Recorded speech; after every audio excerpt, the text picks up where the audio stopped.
जी, ये डबल जिन के नाम से है और इसके अंदर जो अगर आप फार्मूलेशन देखें तो फार्मूलेशन में क्लोरेंटल प्रिलोल और एमामेक्टिन बेंजोएट जो है ना, ये 2.6 है इसके अंदर। तो ये हम जो है ना तकरीबन 50 ml फ़ी टैंकी हम इसको स्प्रे करेंगे, ठीक है ना। और उम्मीद है इंशाल्लाह कि स्प्रे के बाद हमारी फसल जो है ना वो इस कीड़ी के अटैक से निकल जाएगी।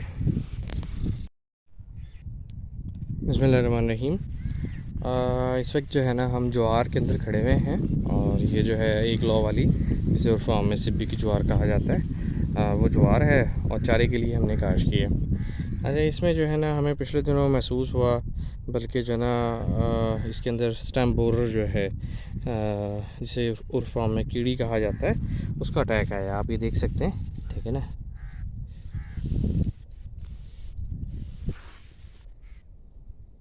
बहुत सारे पौधे आपको जो है ना इसमें डैमेज नज़र आ रहे होंगे, ठीक है।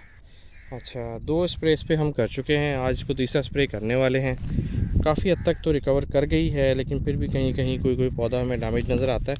असल में यही स्टेज होती है जिस पे हमने इसको कवर करना होता है, क्योंकि बड़ी होने के बाद फिर इस पर अटैक नहीं आता, ठीक है ना, क्योंकि गोब नहीं बनती। जिस तरह आप ये पौधा देख रहे हैं, ये देखें, ये सेंटर से इसकी गोब जो है ना, ये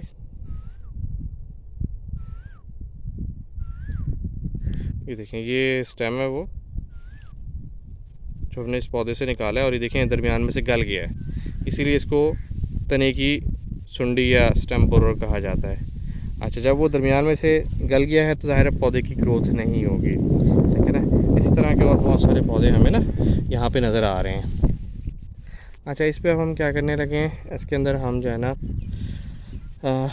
एमामेक्टिन और इसके साथ जो है एक कम्बिनेशन है टिट्रिनेल, और उसको हम जो है ना स्प्रे करेंगे। इसके ऊपर कितना स्प्रे करेंगे, ये इम्पोर्टेड बॉटल्स आती हैं 100 ml की, और एक 100 ml जो है ना ये 1 एकड़ के लिए काफ़ी होती है।